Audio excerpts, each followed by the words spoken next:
أقبل شهر رمضان، شهر الخيرات، شهر البركات. أقبل شهر رمضان، شهر العتق من النيران. شهر رمضان الذي أنزل فيه القرآن هدى للناس وبينات من الهدى والفرقان. إن الحمد لله نحمده ونستعينه ونستغفره ونعوذ بالله من شرور أنفسنا ومن سيئات أعمالنا. من يهده الله فلا مضل له ومن يضلل فلا هادي له، وأشهد أن لا إله إلا الله وحده لا شريك له، وأشهد أن محمدا عبده ورسوله صلى الله عليه وعلى آله وسلم. أما بعد، فإن أصدق الحديث كتاب الله، وأحسن الهدي هدي محمد صلى الله عليه وعلى آله وسلم، وشر الأمور محدثاتها، وكل محدثة بدعة، وكل بدعة ضلالة، وكل ضلالة في النار. أما بعد، فالسلام عليكم ورحمة الله وبركاته. إليني إلى اللقاء نمبر 26 السادس والعشرون التي نترى شهر رمضان آداب وأحكام في الشيخ إمام ابن علي الأثري حفظه الله تعالى. القسم الأول من مفسدات الصيام، وهو ما يوجب القضاء فقط، wọ́n ní ìpín alákọ̀ọ́kọ́ nínú àwọn tó máa ń ba àwẹ̀ jẹ́, eléyìí tí ṣe pé gẹ́gẹ́ bá sọ nínú ìdánilẹ́kọ̀ọ́ tó rí kọjá pé ìpín mẹ́ta yìí náà ni wọ́n ń bẹ nínú àwọn al-mufsidatu yìí, eléyìí tó pé ó máa ń ba àwẹ̀ jẹ́. ní tí èèyàn ó dẹ̀ ṣe ni pé èèyàn máa san àwẹ̀ yẹn padà. ẹlẹ́ẹ̀kejì, èèyàn máa san àwẹ̀ yẹn, máa san kàfàrà. ẹlẹ́ẹ̀kẹta, òun ni àwọn mufsidatu ìgbàlódé, àwọn nǹkan ìgbàlódé eléyìí tí ó máa ń ba àwẹ̀ jẹ́, tẹ́kùn bẹ nínú eléyìí tó ń ba àwẹ̀ jẹ́, ó dẹ̀ bẹ nínú eléyìí tí ò kí ń ba àwẹ̀ jẹ́. wọ́n fi ọkọ́ sọ̀rọ̀ nípa ìpín alákọ̀ọ́kọ́. eléyìí tí pé téèyàn bá ṣe lásìkò téèyàn ń gba àwẹ̀, èèyàn máa ṣe kí ni, àwọn èèyàn máa bàjẹ́, èèyàn dẹ̀ máa san padà ni. àfààní al-mufsidul awwal, nǹkan ọkọ̀ tó máa ń ba àwẹ̀ jẹ́ nínú àwọn nǹkan yìí. wọ́n ka nǹkan méje. wọ́n ní pé alákọ̀ọ́kọ́ nínú ẹ̀, òun ni wa huwa tanawulu at-ta'ami wash-sharab, òun ni jíjẹ oúnjẹ, mímu omi. jíjẹ oúnjẹ àti mímu omi. àfààní faman akala aw shariba mimma yutaghadha bihi muta'ammidan wa huwa dhakirun li sawmihi faqad fasada sawmuhu. wọ́n lẹ́nu tó bá jẹun tó mú mi, tó jẹ tó mu nínú àwọn nǹkan téèyàn máa ń jẹ, téèyàn máa ń mu láti fi lókun sí,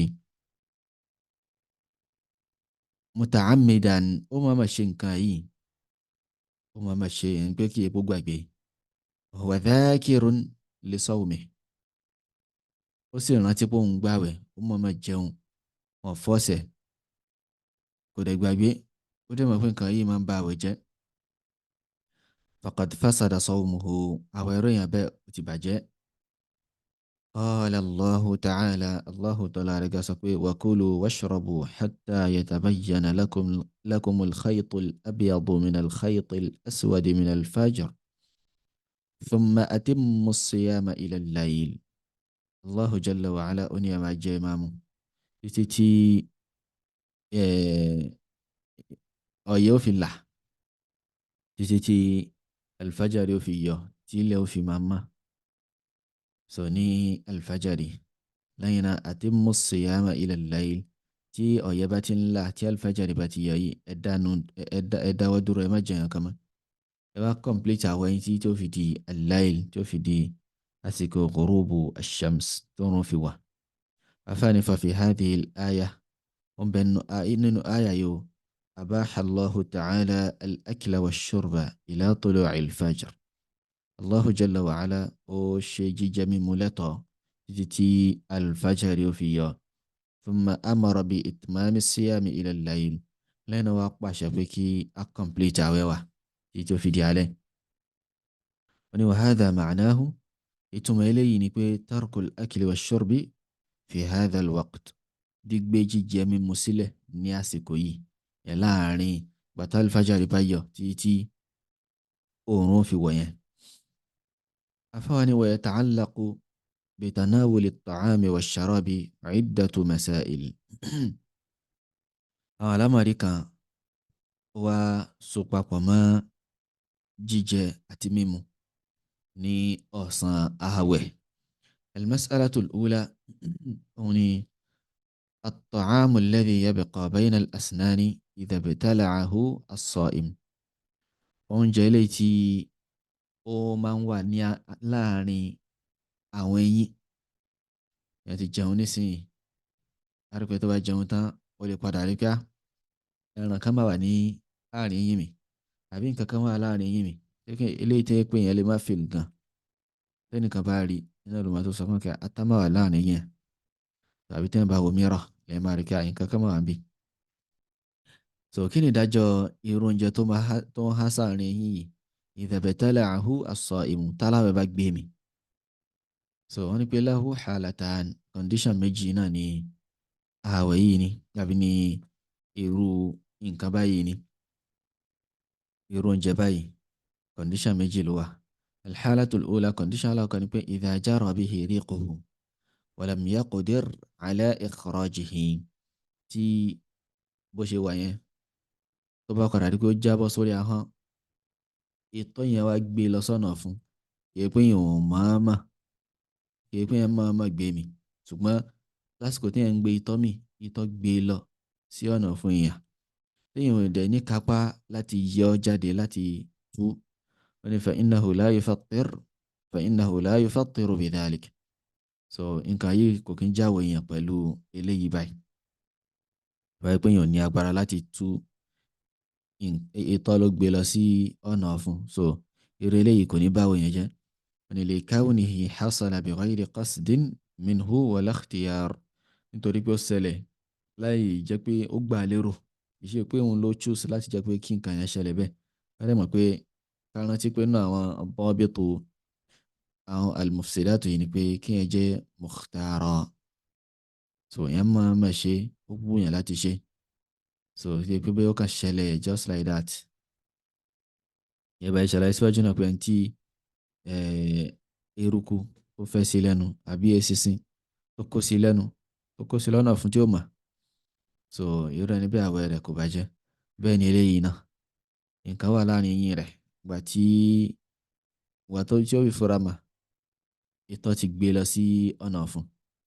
so irú eléyìí báyìí kò bà àwẹ̀ yẹn jẹ́. alḥalatu thaniya, ipò ẹlẹ́ẹ̀kejì tí nǹkan yìí wà, tí ojú kejì tí alámàrí wà ní pé idha qadara ala ikhrajihi, tó bá ní kápá láti yọ nǹkan náà jáde. ó ti rí pé nǹkan yìí ó wà lórí ahọ́n yẹn, wá fi ahọ́n rẹ̀ ó fi gbé jáde, fi gbé kúrò níbi eyín rẹ̀ lápèjúwe. níṣẹ́ tí ó fi tú dànù, ó wá gbé mi. ó ní idha qadara ala ikhrajihi thumma ibtala'ahu, tó bá ní kápá láti tú dànù, so lẹ́yìn náà ó wá gbé mi tó ti pọ́ ní kápá, faqad fasada sawmuhu, àwẹ̀ ẹ̀rọ ẹni bẹ́ẹ̀ ti bàjẹ́. káwọn òkè nǹkan kékeré bẹ́ẹ̀ ni nǹkan kékeré ni. wa dalilu, ẹ̀rí lórí eléyìí ni pé annahu ibtala'a ta'aman yumkinuhu lafdhuhu bi ikhtiyarihi. so ẹ̀rí lórí rẹ̀ ni pé ẹni yìí eléyìí dalilun nadhari yìí. so tí yóò dẹ̀ gbajúmọ̀ táwọn olùmọ̀ máa ń lò. wọ́n ní pé ẹni yìí ó gbé oúnjẹ mi tó yẹ pé oúnjẹ yìí yumkinuhu lafdhuhu, ó lè tú dànù bi ikhtiyarihi, pẹ̀lú wílẹ̀, pẹ̀lú wípé nǹkan yìí tí ó possible fún láti ṣe ni tó dẹ̀ lè choose. ṣùgbọ́n wá ṣe ikhtiyar nǹkan mi, ó gbé mi fúnra lára rẹ̀, ó choose láti gbé mi. fa aftara bihi, so pẹ̀lú nǹkan náà kọ́ ó ti ṣe kí ni ó ti túnu báyẹn, ààwẹ̀ rẹ̀ ó ti bàjẹ́, ààwẹ̀ rẹ̀ ti bàjẹ́. so bí eléyìí bó ṣe rí náà ni Ibn al-Mundhir rahimahullahu ta'ala gẹ́gẹ́ bí ó ṣe wà ní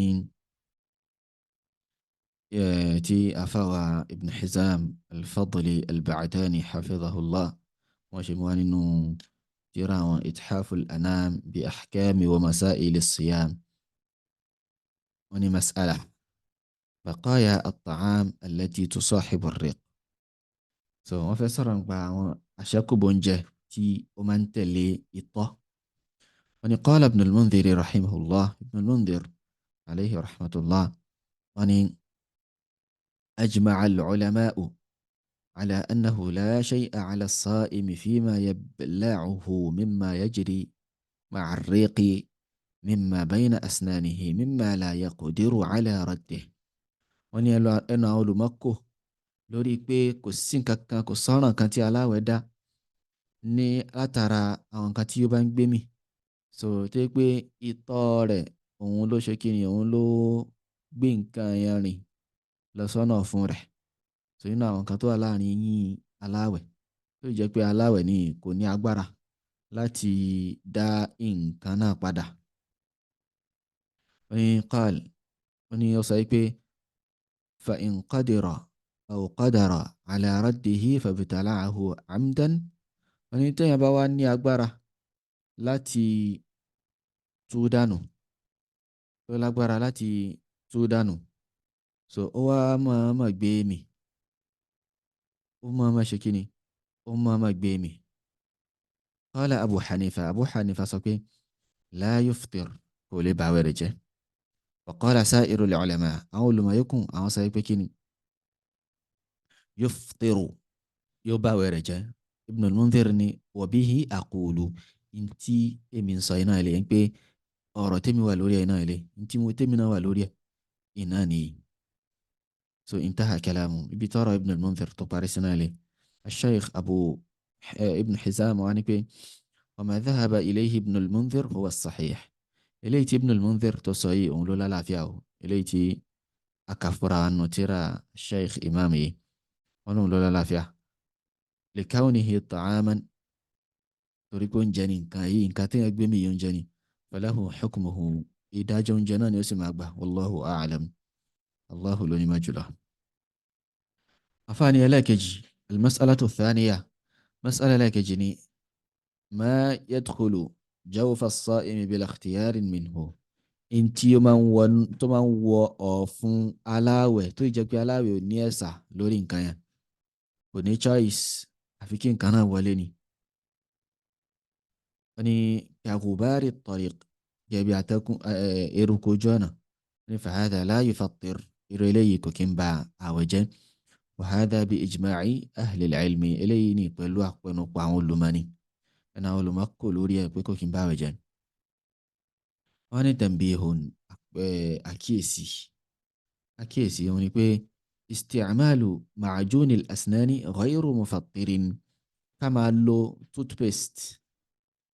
toothpaste lásìkò àwẹ̀ kò kí ń bá àwẹ̀ jẹ́ o. ma lam yabla' minhu shay'a, lókun ìgbà téèyàn bá ti gbé kankan mi bẹ́ẹ̀, kò kí ń bàjẹ́. wọ́n ní wal awla bis-sa'imi ijtinabuhu, eléyìí tó sì fi ń dáfá láwẹ̀ láti ṣe òun pé kó jìnnà sí. èyí tó fi ń lórí jù, tó fi ń yẹ kí aláwẹ̀ ṣe òun pé kó jìnnà sí mi máa lo toothpaste lásìkò tó bá ń gbààwẹ̀ lọ́wọ́. kí wọ́n bá dára rẹ̀ pẹ̀lú asiwak, ṣùgbọ́n kí wọ́n bá lo toothpaste nǹkan kò kí ń ba ààwẹ̀ jẹ́ lókun ìgbà téèyàn bá ti gbé mi. ẹlẹ́kẹta, wọ́n ní al-mas'alatu thalitha, mas'ala ẹlẹ́kẹta ni dhawqu at-ta'am, títọ́ oúnjẹ wò. afáàní dhawqu at-ta'ami ghayru mufattirin, títọ́ oúnjẹ wò ní kò kí ń ba ààwẹ̀ jẹ́. فلو احتاجت المرأة عند الطبخ أن تتذوق الطعام فلا حرج عليها. wọ́n ní tí obìnrin lásìkò tó ń dáná lọ́wọ́ tó bá bùkátà sí kó tọ́ oúnjẹ wò, so kò sí láì fi ń bẹ́ẹ̀. lakin ṣùgbọ́n la tabla' shay'an minhu fi jawfihi kò gbọ́dọ̀ gbé kankan mi ń bẹ̀ sí ọ̀nà ọ̀fun rẹ̀, kò gbọ́dọ̀ gbé mi ń bẹ̀, kò gbọ́dọ̀ gbé kankan mi ń bẹ̀. So lakin talfidhuhu min famihi ṣùgbọ́n yóò tú dànù látẹnu rẹ̀, kò ní jẹ́ kó dáná fún, yóò kàn fi sórí ahọ́n báyìí, tó bá ti rí tẹ́sítì yẹn lórí ahọ́n rẹ̀ yóò tú dànù lẹ́sẹ̀kẹsẹ̀.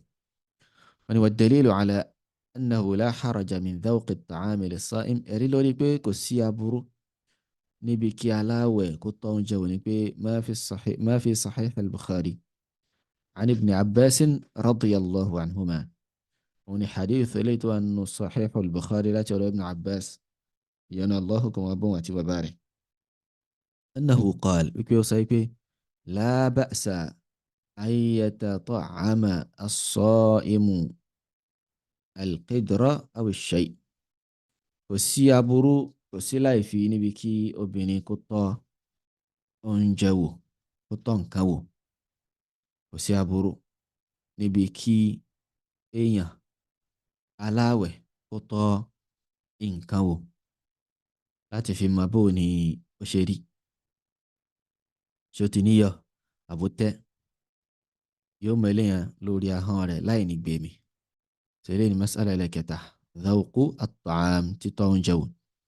ẹlẹ́kẹrin al-mas'alatu ar-rabi'a, mas'ala ẹlẹ́kẹrin ní bal'u ar-riq, bal'u ar-riqi, gbígbé ìtọ́mì. afáàní ibtila'u ar-riqi la yufsidu as-sawma, gbígbé ìtọ́mì ni kò kí ń ba àwẹ̀ jẹ́. لأنه لا يمكن التحرز منه، torí ntẹ́yìn ò lè ṣe kúrò ń bẹ̀ ni, ntẹ́yìn ò lè rọrọ̀ kúrò ń bẹ̀ ni, èèyàn bùkátà sí láti gbé tọ́mì náà ní gẹ́gẹ́ bí aláwẹ̀, gẹ́gẹ́ bí èèyàn ní láti gbé tọ́mì ní gbogbo àsìkò. wọ́n ní kagubari tariq, ó dà gẹ́gẹ́ bí eruku ojú ọ̀nà náà ni, tẹ́ pé ó fẹ́ sí yàn lẹ́nu, èèyàn ò lè ṣe kí ni, èèyàn ò lè sá fún, kò síbi tí wọ́n fẹ́ sá fún, kò síbi tí wọ́n fẹ́ sá sí láti bọ́ lọ́wọ́ rẹ̀.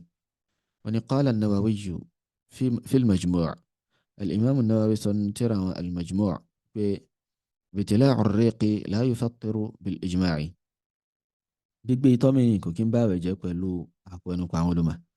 إذا كان على العادة، tó wáyé pé ó sì wà lórí nature, yẹ pé bóyá ìyẹn wá ń kó ìtọ́sẹ́nu ń kó tọ́sẹ́nu ń kó tọ́sẹ́nu ń kó tọ́sẹ́nu torí kò bá lè gbé mi. wọ́n naturally mo ń sọ̀rọ̀ máa gbé tọ́mì, mi ò sọ̀rọ̀ gan, ìyẹn á gbé tọ́mì naturally. so tó wáyé pé natural thing ni kò sí tó burú bẹ́ẹ̀. wọ́n ní لأنه يعصر الاحتراز منه، لأنه يعصر الاحتراز منه torí pé n tó lé ní kí ẹ wá sá fún nǹkan yìí, kí ẹ ó sọ pé èèyàn ò ní gbé tọ́mì, nǹkan tó lé tí ò rọrùn ni.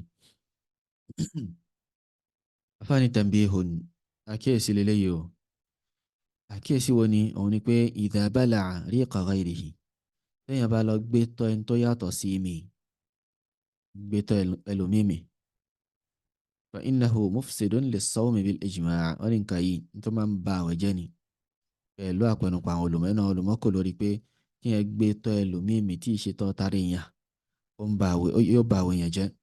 qala an-Nawawi fi al-Majmu', al-Imam an-Nawawi rahimahullah ta'ala nínú tírà al-Majmu' wọ́n ní pé ittafaqa al-ulama'u, nínú àwọn olùmọ̀ kò ala annahu idha ibtala'a riqa ghayrihi aftar, lórí pé tí taláwẹ̀ bá fi lè gbé ìtọ́ ẹni tó yàtọ̀ sí mi, ìtọ́ ọmọ ni, ìtọ́ obìnrin ni, ìtọ́ ìyàwó ni, aftara, àwẹ̀ rẹ̀ ti bàjẹ́. afáwa ni wa alayhi, lórí eléyìí o, faman qabbala imra'atahu wa huwa sa'im, ẹni tó bá fẹ́ kíìsì ìyàwó rẹ̀ tó sì ń gbààwẹ̀, falyahdhar an yamassa lisanaha, kó yá ṣọ́ra fún mímá fi ahọ́n rẹ̀ sẹ́nu, mímá jẹ ahọ́n rẹ̀, so mímá fa omi ahọ́n rẹ̀, mímá fa sẹ́nu. wọ́n ní fa innahu idha fa'ala dhalika fasada sawmuhu, torí pé tó bá fi lè ṣe eléyìí ààwẹ̀ rẹ̀ ti bàjẹ́, ààwẹ̀ rẹ̀ ńkọ́ ó ti bàjẹ́. Allahu al-musta'an.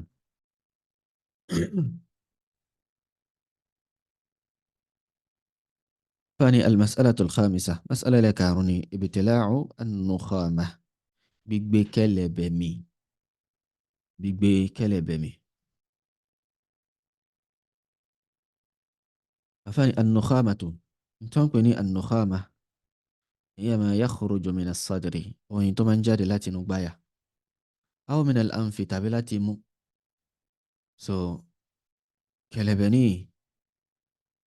ìgbà míì a máa jáde láti gbáyà tí wọn bá fa àyàn rò pé àìgbáyà ilé tiwa, ìgbà míì láti imú, ìgbà míì láti orí.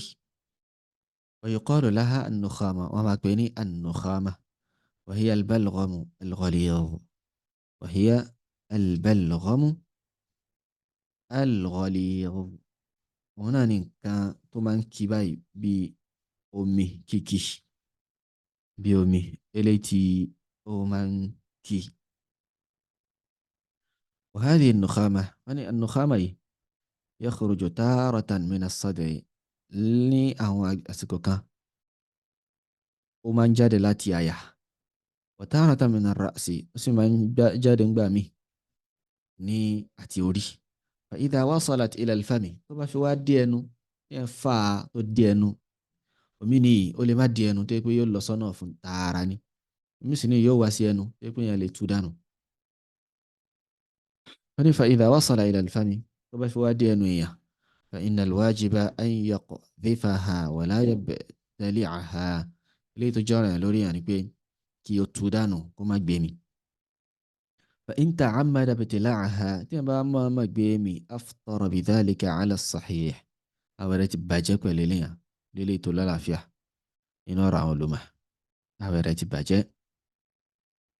wa qada dhalika al-yawm yóò wá san ọjọ́ náà padà, yóò san ọjọ́ náà padà.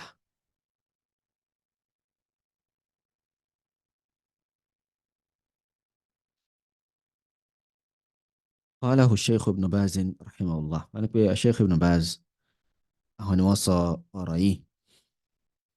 وقال أيضا وكان الشيخ ابن باز نصاكوي ما يقع من دم اللثة àwọn kan tó máa ń ṣẹlẹ̀ níbi àwọn ẹ̀jẹ̀ tó máa wà níbi gọ́ọ̀mù eyín, àwọn kan tí eyín wù lórí èèyàn.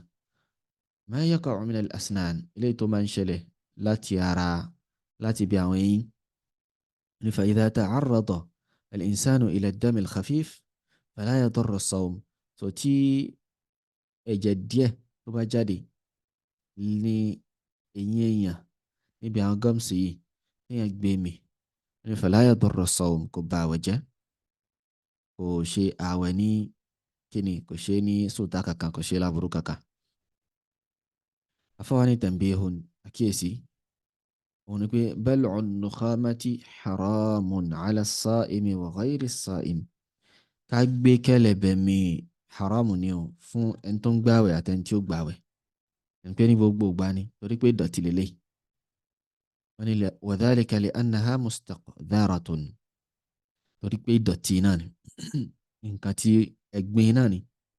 so ash-shay'ul mustaqdhar dani ash-shay'ul mustaqdhar yahrumu akluhu. in tó bá jẹ́ ìdọ̀tí, in tó bá ti jẹ́ ìdọ̀tí haramu ni kéèyàn jẹ, haramu ni kéèyàn mú. wọ́n ní wa rubbama tahmilu amradan kharajat min al-badan. òkúra kẹ̀lẹ̀bẹ̀ yìí gan ó lè jẹ́ pé àwọn àìsàn wà ń bẹ̀ tó jáde látara tó yẹ kéèyàn tú dànù. a rí pé mi téèyàn bá tú àwọn ìdọ̀tí máa wà ń bẹ̀, yàtọ̀ sí pé kọ́lọ̀ rẹ̀ gan bó ṣe rí, omi wà tó yẹ pé ìdọ̀tí ó tún wà ń bẹ̀. so èèyàn gbọ́dọ̀ gbé irú nǹkan báyìí, èèyàn gbọ́dọ̀ gbé mi. wọ́n ní qalahu sheikh muhammad ibn salih al-uthaymin. wọ́n ní pé sheikh ibn uthaymin wọ́n sọ ọ̀rọ̀ yìí pé èèyàn gbọ́dọ̀ gbé kẹ̀lẹ̀bẹ̀ mì haram náà torí pé ìdọ̀tí ni. المسألة السادسة مسألة لك فهم في حكم المبالغة في المضمضة والاستنشاق. كين داجو كين يوما كين ما fomi yọ ẹnu lọ́pọ̀lọpọ̀, tó kí ẹ máa ṣe dógóńgó, bákan náà kí ẹ máa fa omi símú lógóńgó ní tó dógóńgó, ẹ máa fà á gẹ́gẹ́ bá ṣe máa ń ṣe àlọ́ aláyẹn. sọ̀tẹ́ pé a ṣe àlùmọ́dọ̀ á fomi yọ ẹnu, bákan náà al-istinshaq náà á fa omi símú. àfáàní akhraja abu dawud fi sunanihi, al-imam abu dawud wọ́n gbé jáde nínú sunan abi dawud. من حديث لقيط ابن ضبرة رضي الله عنه، إنه حديث لقيط ما ضبرة يونا الله كما بانوني بي عن النبي صلى الله عليه وسلم أنه قال أترى النبي صلى الله عليه وسلم كي يسأل وبالغ في الاستنشاق وبالغ في الاستنشاق إلا أن تكون صائما tó bá fẹ́ ṣàlùwàlá máa fa omi símú ní fífà símú tó dé ògóńgó máa fa omi símú dáadáa ní fífà símú tí ó pé omi yẹn yóò lọ sọ́hùn yóò fún padà. So anabi sallallahu alaihi wasallam sọ pé máa ṣe eléyìí gbogbo gbà illa àyàfi an takuna sa'iman tó bá ń gbààwẹ̀ lókù. tó bá ń gbààwẹ̀ má ṣe mubalagha fil istinshaq má fa omi símú ní ìfàtẹ́ pé ó máa dé ọ̀nà fún ó máa dé agbárí. afáàní fastafadna min hadha alhadith àwa ṣe láǹfààní nínú hadith yìí níta ṣe láǹfààní níbẹ̀ ni pé nahya nabiyyi sallallahu alayhi wa sallam as-sa'ima 'an al-mubalaghati fi al-madmadati wal-istinshaq. anabi sallallahu alayhi wa sallam ó kọ̀ fún aláwẹ̀ pé kó máa fa omi símú ní ìfàsímú tó lágbára tàbí máa fomi yọ ẹnu ní ntòdí ògóńgó. wọ́n ní wa sababu nahyi as-sa'imi 'ani al-mubalaghati fi al-madmadati wal-istinshaq. ìdí tí anabi sallallahu alayhi wa sallam tó fi kọ̀ fún aláwẹ̀ láti máa ṣe nǹkan yìí láti máa fomi yọ ẹnu fa omi símú dógóńgó ni pé huwa khashiyatu nuzulil ma'i ila jawfihi, pípáyà pé kí omi má lọ sọ̀kalẹ̀ sí ọ̀nà fún rẹ̀ kó má lọ sọ̀kalẹ̀ síkùn rẹ̀.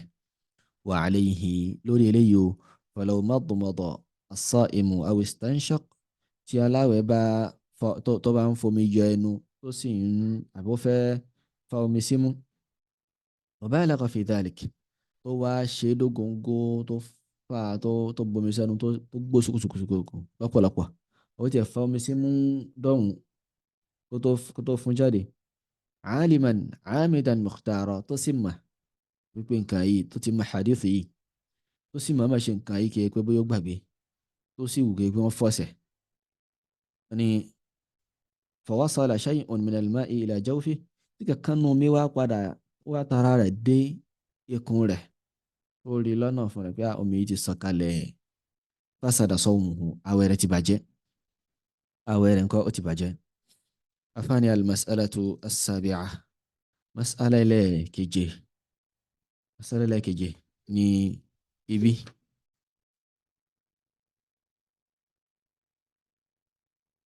òun náà ni hukmu shurbi ad-dukhani athna'i aw athna'a as-sawm, kí ni ìdájọ́ mímu sìgá ní àsìkò tí ààwẹ̀ ń lọ, lásìkò tí èèyàn ń gbààwẹ̀. afáàní shurbu ad-dukhani as-saja'ir fi nahari ramadan mufsidun lis-sawm, kí ẹ máa fa sìgá ní ọ̀sán ramadan tó máa ń bá àwẹ̀ jẹ́ ni.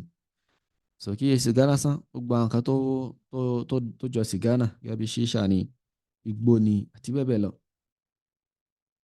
nǹkan tó máa ń bá àwẹ̀ jẹ́ iná. qala shaykh muhammad ibn salih al-uthaymin, shaykh muhammad ibn salih al-uthaymin rahimahullah ta'ala wọ́n ní pé wọ́n sọ gẹ́gẹ́ bó ṣe wà nínú majmu' fatawa wọn pé wa dhalik, ìdí tí nǹkan yìí máa ń bá àwẹ̀ jẹ́ ni pé لأن الدخان له جرم ينفذ إلى الجوف. torí pé dukhan yìí, sìgá yìí, igbó yìí ó ní nǹkan kan tí pé ó máa ń wọ ọ̀nà fún èèyàn. ó ní fahuwa jismun yadkhulu ila al-jawf. so ó dà gẹ́gẹ́ bí ara ni, ó dà gẹ́gẹ́ bí nǹkan kan tó dá dúró lọ́tọ̀ ni tí ó ń wọ ọ̀nà fún èèyàn. ويكون مفطرا، إن كان ينقيا مع جنتي با آوجة يجن كتون باوجة كالماء كيبي ومناني تيكبي هنا هاري هنا ومنا طبعا كوجا يوم كان كوجا لنا فنيا يوم كان كوجا لنا فنيا ولأنه يسمى شربا عرفا. torí pé sìgá yìí gan wọ́n máa ń pè ní nǹkan mímu gan nínú àádà, nínú culture. láàrín kan tó wá fẹ́ fa sìgá wọn pé òun fẹ́ mu sìgá, àwọn sọ pé òun fẹ́ mu sìgá. so tí wọ́n bá fẹ́ sọ ń pa ẹ̀ náà pé lágbájá ó máa ń mu sìgá, lágbájá máa ń mu sìgá, so à ń pè ní mímu, à ń pè ní mímu pé nǹkan mímu iná ní nǹkan yìí. wọ́n ní wa sahibuhu yata'ammadu idkhalahu fi jawfihi min manfadhi al-akli wa shurb. So ẹni tó sì ń fa nìyí ó máa fà sí ọ̀nà fún rẹ̀ láti ọ̀nà tí oúnjẹ máa ń gbà wọlé ni àti omi náà. ní fayakunu mufattira. So nǹkan yìí yóò jẹ́ nǹkan tó máa ń bá àwẹ̀ jẹ́ pẹ̀lú ilé, yóò jẹ́ nǹkan tí ó máa ń bá àwẹ̀ jẹ́ pẹ̀lú ilé. àfààní wala yakhfa ala aqilin, kò sì pamọ́ sí onílàákàyè hurmatu shurbi dukhan, ìjẹ́wọ̀ mímá fa sìgá. ìjẹ́wọ̀ mímá fa sìgá ni kò pamọ́ sẹ́ni tó bá nílàákàyè. lima fihi al-adraru as-sihhiyya. So nítorí àwọn ìnira tó wà ń bẹ, àwọn kan tó máa ń dá ààyè sí àlàáfíà tó wà níbẹ̀. walima fihi min ida'ati al-mal, àti ìṣòlófò tó wà lára fífa sìgá. nahika an raihatihi al-khabitha. kátó wá tó sọ kátìẹ̀ má ti sọ rárá nípa òórùn rẹ̀, òórùn burúkú rẹ̀ eléyìí tó ní. so tó yẹ jẹ́ pé Allah subhanahu wa ta'ala tó ní pé wa yuharrimu alayhim al-khaba'ith. so ànábì ọlọ́run bá ní ó ń ṣe léèwọ̀ fáwọn èèyàn al-khaba'ith, gbogbo tó bá ti ń jẹ́ ẹ̀gbin pátá. iná ni wọ́n rán òjíṣẹ́ Allah subhanahu wa ta'ala láti wá ṣe kíni, láti wá ṣe ní èèwọ̀ fún wa. so sìgá mímu haram ni, haram náà ni. eléyìí tó ṣe léèmọ̀ ní ara àwọn kan tó wá sọ pé makruh ni, makruh ni. so àwọn èèyàn náà láti gba tiẹ̀ gbá makruh ni wọ́n pè. so wọ́n á ní mọ̀ pé ṣé makruh gan ṣé nǹkan tó wá ní ká máa ṣe ni, ṣé nǹkan tó tọ́, ṣé nǹkan tó dáa ni kéèyàn máa ṣe, òun ni makruh. ṣé nǹkan tó dáa kéèyàn máa ṣe, òun ni makruh. so kì í ṣe nǹkan tó dáa rárá. so ká táwọn sọ pé makruh yìí, táwọn pé makruh ó lè jẹ́ karaha tahrimiyya. iná náà olùmọ̀ náà gbà lérò làwọn tí wọ́n ti rí kọjá. so gbáwọn èèyàn àwọn onífẹ̀ẹ́ inú lásìkò yìí wọ́n á sọ fáwọn èèyàn kí a makruh ni, wọ́n ní ṣàlàyé ṣé karaha tahrimiyya ni àbí karaha tanzihiyya. kí Allah subhanahu wa ta'ala kó làwọn kúrò níbi sìgá fífà àti igbó àti gbogbo àwọn ọmọ ìyá wọn. Allahu ta'ala a'la wa a'lam. Subhanaka Allahumma wa bihamdik, ashhadu an la ilaha illa ant, astaghfiruka wa atubu ilayk. Assalamu alaikum wa rahmatullahi wa barakatuh.